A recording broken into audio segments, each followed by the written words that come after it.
ಇದೀಯಾ ನೀನು? ನೀನಿಲ್ದೆ ನನ್ನ ಜೀವನವೇ ಇಲ್ಲ ಕಣೋ. ನೀನಿಲ್ದೇ ಇದ್ರೆ ಈ ಬದುಕಿ ನಶ್ವರ ಅಂತ ಅನಿಸ್ಬಿಡುತ್ತೆ. ನನ್ನ ಮೇಲೆ ನಿಂಗೊಂಚೂರು ಪ್ರೀತಿನೇ ಇಲ್ವಲ್ಲ? I love you Prem, I love you so much. ನೀನು ಅವತ್ತು ಹೇಳಿದ್ಯಲ್ಲ, ಆ ಒಂದು ಮಾತನ್ನೇ ನನ್ನ ಮನಸ್ಸಲ್ಲಿ ಇಟ್ಕೊಂಡು ಇಲ್ಲಿವರೆಗೂ ಚಾಲೆಂಜಲ್ಲಿ ಗೆಲ್ಲಬೇಕು ಅಂತ ಒಂದು ಕಂಪ್ನಿಯಲ್ಲಿ ನೌಕರಿ ಸೇರ್ಕೊಂಡಿದ್ದೀನಿ. ಸೇರಿ 2-3 ತಿಂಗಳಾದ್ರೂ ಕೂಡ ನಿನ್ನ ಬಗ್ಗೆ ಮಾಹಿತಿನೇ ಇಲ್ಲ. ನಿನಗೋಸ್ಕರ ವೇಟ್ ಮಾಡ್ತಾ ಇದ್ದೀನಿ. ಈ ಬಾಳ ಸಂಗತಿ ನೆನಪು ನಿನಗೆ ಆಗ್ತಾ ಇಲ್ವಾ ಪ್ರೇಮ್? ಪ್ರೇಮ್, ಇಲ್ಲೂ ಇದೆಯಾ ನೀನು? I love you Prem, I love you so much. ಯಾವಾಗ ಬರ್ತಾನೋ? ಓಹೋ ಚಂದುಳ್ಳಿ ಚೆಲುವೆ, ಯಾರಿಗಾಗಿ ಕಾಯುತ್ತಿರುವೆ? ಯಾರು ನಿನ್ನ ಕಾಣಿಸುತ್ತೀಯರು? ನಿನ್ನ ಈ ಕಾತುರಕ್ಕೆ ಎಂದು ಪೂರ್ಣ ವಿರಾಮ ಇಡಲು ನಿನ್ನ ಬಳಿ ಧಾವಿಸಿ ಬಂದಿರುವೆ. ನೋಡ್ತಾ ಇದ್ರೆ ಇನ್ನು ಹಿಂದೆ ನೆನಪು, ಬಾಲ್ಯದಲ್ಲಿ ಇವನೊಟ್ಟಿಗೆ ಆಡಿ ಬೆಳೆದಂತ ನೆನಪು ನಾನೆಲ್ಲೋ ಕಾಡ್ತಾ ಇರೋ ಅಂತ ಅನಿಸ್ತಾ ಇದೆಯಲ್ಲ. ಯಾಕೆ ಈ ರೀತಿ ಭಾವನೆ ಬರ್ತಾ ಇದೆ ನನಗೆ? ಪ್ರೇಮಿ ಅಂದ ತಕ್ಷಣ ಮಾಯಾಲೋಕಕ್ಕೆ ಜಾರಿ ಬಿಟ್ಟಿಯಾ ನಾರಿ? ಏ ಮಿಸ್ಟರ್, ಹೆಣ್ಣು ಒಲಿದ್ರೆ ನಾರಿ, ಮುನಿದ್ರೆ ಮಾರಿಯಮ್ಮ ನಾನ್ ನೋಡಿ ಕೇಳಿಲ್ವೇನೋ ನೀನು? ನೋಡು, ನಾನು ಬಂದಿರೋದು ಒಂದು ಕಂಪ್ನಿ ಪ್ರಾಜೆಕ್ಟ್ಗೋಸ್ಕರ. ಸುಮ್ಮನೆ ಅದೇ ಇದನ್ನೆಲ್ಲ ಹೇಳ್ಕೊಂಡು ನನ್ನ ಮನಸ್ಸನ್ನ ಚಿತ್ತ ಚಂಚಲಗೊಳಿಸ್ಬೇಡ. ಹುಷಾರ್. ನಾನಿಂದು ನಿನ್ನ ರೂಪ ಕಂಡು ಮನಸೋತು ನನ್ನ ಚಿತ್ತ ಚಂಚಲಗೊಳ್ಳುತ್ತಿದೆ. ಒಮ್ಮೆ ಆದರೂ ನನ್ನೊಡನೆ ಪ್ರೇಮ ಲೋಕಕ್ಕೆ ವಿವರಿಸಲಾರೆಯಾ? ನೋಡು, ನೀ ತಿಳ್ಕೊಂಡಂತ ಕೆಟ್ಟ ಹೆಣ್ಣು ನಿಜವಾಗಿಯೂ ನಾನಲ್ಲ. ನನಗೆ ಅಭಿಮಾನ ಮುಖ್ಯ. ನೋಡು, ನೀನ್ ನೋಡಿದ್ರೆ ಕೆಟ್ಟವನು ಅಂತ ಅನಿಸ್ತಾ ಇಲ್ಲ, ತುಂಬಾ ಒಳ್ಳೆಯವನು ಅಂತ ಅನಿಸ್ತಾ ಇದೆ. ಹೆಣ್ಣನ್ನ ಕೆಟ್ಟ ದೃಷ್ಟಿಯಿಂದ ನೋಡದೆ ಒಳ್ಳೆಯವನಾಗಿ ಮುಂದಾದ್ರೂ ಬದುಕೋದನ್ನ ಕಲ್ತ್ಕೋ. ಹೌದು, ನಾನು ಒಳ್ಳೆಯದಾಗಲು ಎಷ್ಟೇ ಪ್ರಯತ್ನ ಪಟ್ಟು ಆ ವಿಧಿ ನನ್ನನ್ನು ಮತ್ತೆ ಮತ್ತೆ ಕೆಟ್ಟವನಾಗಿಯೇ ಪರಿವರ್ತನೆ ಮಾಡುತ್ತೆ. ನನ್ನ ಸಂಕಲ್ಪದ ಸಾಧನೆಗೆ ಒಳ್ಳೆಯ ದಾರಿ ತೋಚದೆ ನಿಮ್ಮದರ ದೃಷ್ಟಿಯಲ್ಲಿ ಕೆಟ್ಟವನಾಗಿರಬೇಕಾಯಿತು. ಅದೆಲ್ಲ ಬಿಡು.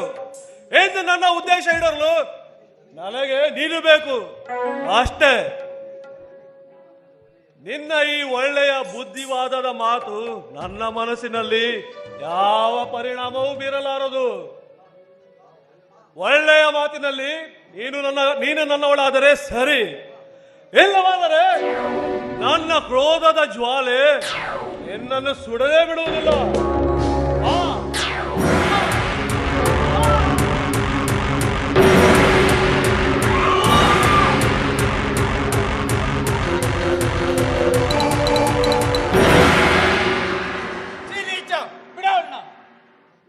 ಒಂದು ಹೆಣ್ಣಿನ ಮೇಲೆ ಯೋಜನೆ ಮಾಡಲು ಹೊರಟಿರಲ್ಲ, ನಾಚಿಕೆ ಆಗುದಿಲ್ಲ.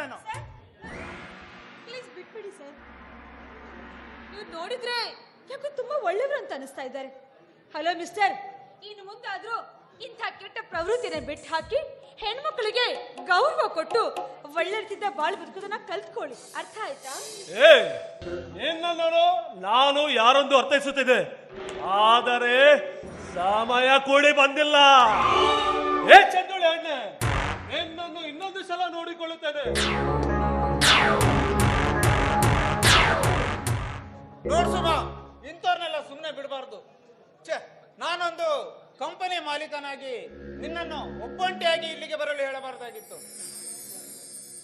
ಅಪ್ಪ, ನಾನು ಬರಲು ಸ್ವಲ್ಪ ತಡವಾಗಿದ್ದರೆ ಸುಮಳ ಜೀವನವೇ ನರಕವಾಗುತ್ತಿತ್ತು.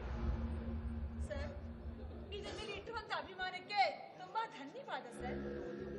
ಹಾಗೆ ಇನ್ನೊಂದು ಮಾತು ನೋಡಿ ಸರ್, ಅದು ಅಲ್ಲಿ ನೋಡಿ, ಅಲ್ಲಿಂದ ಇಲ್ಲಿ ತನಕ ಇದೆಲ್ಲವೂ ಕೂಡ ನಮ್ಮ ಕಂಪನಿ ಜಾಗನೇ. ಹೀಗಿರ್ಬೇಕಾದ್ರೆ ನಮ್ಮ ಕಂಪನಿ ವ್ಯವಹಾರ ನಡೆಸೋದಕ್ಕೆ ನಾವಿಲ್ಲೊಂದು ಗೋಡನ್ ಕಟ್ಟಿದ್ರೆ ತುಂಬಾ ಚೆನ್ನಾಗಿರುತ್ತೆ. ಹಾಗೆ ನಮ್ಮ ಲಾರಿಗಳನ್ನ ಇಲ್ಲಿ ಪಾರ್ಕಿಂಗ್ ಕೂಡ ಮಾಡಬಹುದು. ಏನಂತೀರಾ ಸರ್? ಅದು ಹೇಗೆ ಹೇಳ್ತೀಯ? ನಮ್ಮ ಕಂಪನಿ ವ್ಯವಹಾರದ ಸೂಕ್ತ ಸ್ಥಳವೆಂದು ಸ್ವಲ್ಪ ವಿವರಣೆ ನೀಡುವೆಯಾ? ಅಫ್ಕೋರ್ಸ್ ಖಂಡಿತ ಹೇಳ್ತೀನಿ ಸರ್. ನೋಡಿ ಸರ್, ನಮ್ಮ ಕಂಪನಿಗೆ ವೆಹಿಕಲ್ ಪಾರ್ಕಿಂಗ್ ಮಾಡಲಿಕ್ಕೆ ಒಂದು ಜನಗಳು ಇಲ್ದಿರತಕ್ಕಂಥ ನಿರ್ಜನವಾದ ಪ್ರದೇಶ ಬೇಕು. ಇಲ್ಲಿ ನೋಡಿ ಅಕ್ಕಪಕ್ಕದಲ್ಲಿ ಯಾವ ಮನೆಗಳು ಕೂಡ ಇಲ್ಲ. ಅದು ಅಲ್ಲದೆ ಈ ಸ್ಥಳ ತುಂಬಾ ರಮಣೀಯವಾಗಿ ಬೆಸ್ಟ್, ತುಂಬಾ ಚೆನ್ನಾಗಿದೆ. ಹಾ, ಇದೇ ಪಕ್ಕದಲ್ಲಿ ನಾವೊಂದು ರೆಸಾರ್ಟ್ ಕಟ್ಟಿದ್ರೆ ಏನಾದ್ರು ಪಾರ್ಟಿ ಫಂಕ್ಷನ್ ಮಾಡಲಿಕ್ಕೆ ಅನುಕೂಲ ಆಗುತ್ತೆ, ಮೀಟಿಂಗ್ ಕೂಡ ಮಾಡಬಹುದು. ಆ ಕಂಪ್ನಿಗೂ ಕೂಡ ತುಂಬಾ ಒಳ್ಳೆಯದಾಗುತ್ತೆ, ಕಂಪ್ನಿ ವ್ಯವಹಾರ ನಡೆಸಲಿಕ್ಕೆ ತುಂಬಾ ಅನುಕೂಲ ಆಗುತ್ತೆ ಅಂತ ನನ್ನ ಭಾವನೆ ಸರ್. ಏನಂತೀರಾ?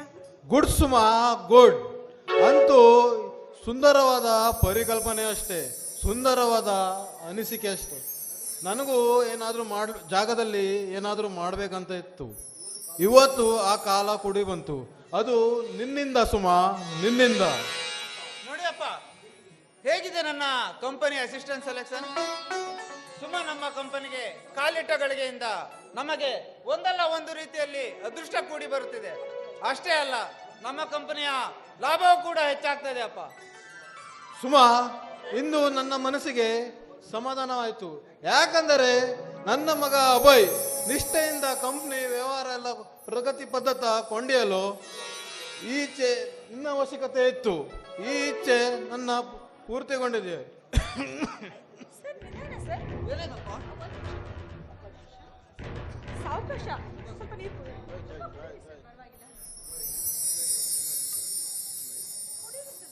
ಅಭಯ್, ನನಗೆ ಏನೂ ಆಗಿಲ್ಲ, ಸ್ವಲ್ಪ ಕೆಂಪಂತಷ್ಟೇ. ನೀ ಯಾಕೆ ಗಾಬರಿ ಆಗ್ತೀಯಾ? ಮಗು ಸುಮಾ, ನೀನು ಹಿರಿಯರ ಬಗ್ಗೆ ಎಷ್ಟು ಕಾಳಜಿ ಅಮ್ಮ. ಆ ದೇವರು ನಿನಗೆ ಚೆನ್ನಾಗಿಟ್ಟಿರಲಿ. ಅಪ್ಪಾಜಿ, ಹಿರಿಯರೇ ಈ ದೇಶದ ಆಸ್ತಿ ಸಂಪತ್ತು ಇದ್ದ ಹಾಗೆ. ಅದು ಅಲ್ಲದೆ ನಿಮ್ಮ ಆಶೀರ್ವಾದವೇ ನಮ್ಮಂತ ಕಿರಿಯರಿಗೆ ಶ್ರೇಯಸ್ಸು ಅಲ್ವಾ? ಅಭಯ್, ಈ ಸುಮಾ ದೊಡ್ಡ ಗುಣ, ಸುಂದರವಾದ ಮನಸ್ಸು. ಸರ್, ನಮ್ಮನ್ನು ತುಂಬಾ ಹೊತ್ತಾಯ್ತು. ನಾನು ಆಫೀಸ್ ಹೋಗ್ಬಿಟ್ಟು ಪ್ರಾಜೆಕ್ಟ್ ರಿಪೋರ್ಟ್ ಮೇಲೆ ಆಯ್ತು ಸುಮಾ. ನಾನು ನಾಳೆ ಸಿಗ್ತೀನಿ. ಆಯ್ತು ಸುಮಾ. ಬಾಯ್ ಸರ್, ಬರ್ತೀನಿ.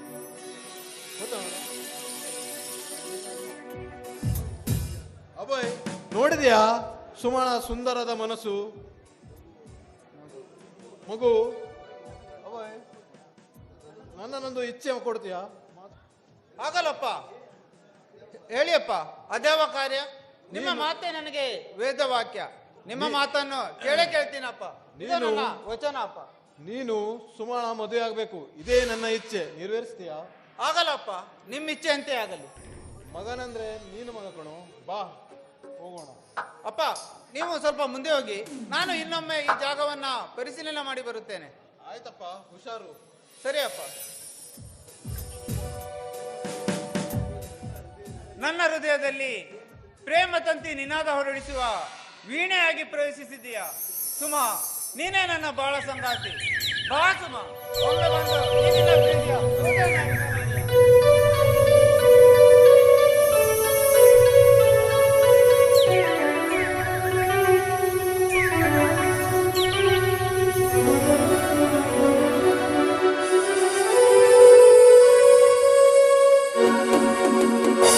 ಒಂದು ಅಪರೂಪದ ಗಾನ ಇದು, ನಮ್ಮ ಅನುಗಾನದ ಯಾನ ಇದು. ಎಲ್ಲಿ ಅವಮಾನವು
ಆರೈಕೆ ಕಣ್ಮುಂದೆ ಆರೈಕೆ ಕಣ್ಮುಂದೆ ಈ ನಮ್ಮ ಅನುರಾಗವೇ.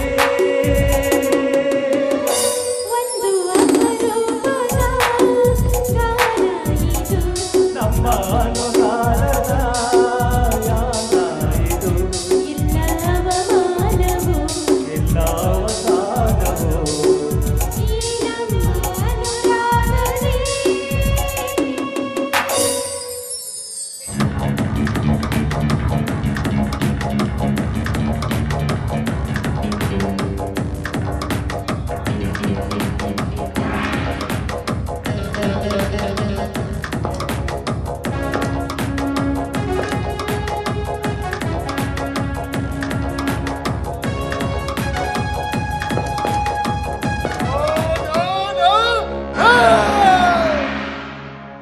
ಸುಮಾ, ನಾನು ಕಂಡಿಟ್ಟ ಹೆಣ್ಣು ನನ್ನವಳಾಗಬೇಕು.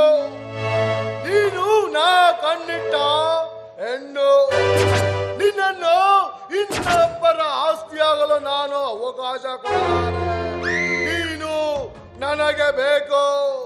ಈ ವಿಷಕಂಠ ಕಂಡಿಟ್ಟ ಹೆಣ್ಣು ನನ್ನರಾಗದೆ ಹೋದ್ರೆ ಅವಳು ಯಾರದೋ ಆಗದೆ ಆಗಬಾರ್ದು.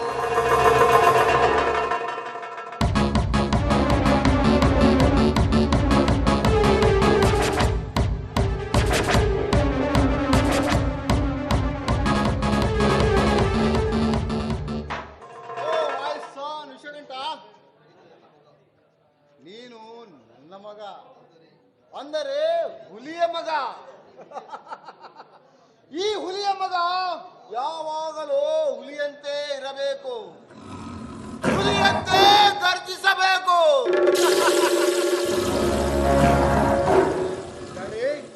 ಸುಮಾಳ ಬಗ್ಗೆ ಒಳ್ಳೆಯ ವಿಚಾರವನ್ನು ತಿಳಿಯಲು ನಾನು ಕಾತುರದಿಂದಿದ್ದೇನೆ. ಆದರೆ ನೀವು ಹುಲಿ ಯುದ್ಧ ಅಂತೆಲ್ಲ ಮಾತಾಡ್ತಾ ಇದ್ದೀರಾ. ವಿರಾಟ್ ನಮಗೆ ಸೋಲಿಲ್ಲದ ಸರದಾರ. ಅವನು ನಾ ಕಂಡಿಟ್ಟ ಹೆಣ್ಣನ್ನು ನನ್ನ ಕೈ ವಶ ಮಾಡೇ ಮಾಡ್ತಾನಂತ ನಂಬಿಕೆ ನನಗಿದೆ. ಅಲ್ಲೇ ಅಲ್ಲೇ ವಿಷಗಂಟ, ನೀನು ಎಡವಿದ್ದು. ಅತಿಯಾದ ವಿಶ್ವಾಸ ನಮ್ಮನ್ನು ವಿಷದ ಕಡೆಗೆ ತೊಳೆದುಕೊಂಡು ಹೋಗುತ್ತದೆ. ನಿನ್ನ ಕೆಲಸಕ್ಕಾಗಿ ಕಳಿಸಿದ ಆ ವಿರಾಟ್ ಮಾಡದೆ ಸೊಪ್ಪೆ ಮುಖ ಹೊತ್ತು ಬಂದು ನನ್ನಲ್ಲಿ ಹೇಳಿದ, ಯಾವತ್ತಿದ್ದರೂ ಬೇರೆಯವರನ್ನು ನಂಬಿ ನಮ್ಮ ಕೆಲಸವನ್ನು ಮಾಡಿಕೊಳ್ಳಬಾರದು. ವಿರಾಟ್ ವಿರಾಟ್ ವಿರಾಟ್ ನನಗೋಸ್ಕರ ರಂಗದಲ್ಲಿ ಧುಮುಕಿ ಜಯದ ಮಾಲೆಯನ್ನು ತೊಡಿಸ್ತೀಯ ಅಂತ ನಂಬಿದ್ದೆ. ಆದರೆ ನನ್ನ ನಂಬಿಕೆ ಹುಸಿಯಾಗಿ ಹೋಯಿತೆ. ಯಾಕಷ್ಟಿತ ಒಂದು ಹೆಣ್ಣಿನಿಂದ ನನ್ನ ಬಾಳಿನಲ್ಲಿ ಸೋಲು. ಶುಭ, ಇನ್ನು ಮುಂದೆ ನನ್ನ ನಿನ್ನ ರತ್ನ ನಡೆಯುವುದು ಹಾವು ಮುಂಗುಸಿ ಆಟ. ಏಟಿಗೆ ಎದುರಾಟು. ವಿಷಗಂಟ, ನಿನಗೆ ಆ ಸುಮ್ಮ ಬೇಕು ತಾನೆ? ಅವಳು ಯಾವ ಗೂಹೆಯಲ್ಲಿ ಅಡಗಿ ಕುಳಿತರೋ ಅವಳನ್ನು ತಂದು ನಿನ್ನ ಬಾವಿನಲ್ಲಿಡುವುದು ನನ್ನ ಕೆಲಸ. ಆದರೆ ನನಗೆ ಸ್ವಲ್ಪ ಸಮಯಾವಕಾಶ ಕೊಡು, ನಂತರ ನೋಡು ಈ ಕಾಳಿಂಗನ ಮರ್ಮ. ಆಯ್ತು ಡೇಳಿ, ನೀವು ಹೇಳಿದ ಹಾಗೆ ಆಗಲಿ. ಸುಮಾ ಸುಮಾ ಸುಮಾ, ನಾನು ದುಂಬಿಯಾಗಿ ಹೂವಾದ ನಿನ್ನ ಅಂಗಾಂಗವನ್ನು ಸವಿದು ನಿನ್ನನ್ನು ಈ ಸಮಾಜದಲ್ಲಿ ನಾಯಿ ಮುಟ್ಟಿದ ಮಡಕೆಯಾಗಿ ಮಾಡದೆ ಹೋದ್ರೆ ನಾನು ವಿಷಕಂಠನೇ ಅಲ್ಲ. ವಿಷಗಂಟ, ನಿನಗಾಗಿ ಹೊಸ ರಸ ಮುಂಜಾನೆಯನ್ನು ಕಾರ್ಯಕ್ರಮವನ್ನು ಇಟ್ಟುಕೊಂಡಿದ್ದೇನೆ. ನಡೆ ಹೋಗೋಣ. ಆಯ್ತು ಡೇಳಿ.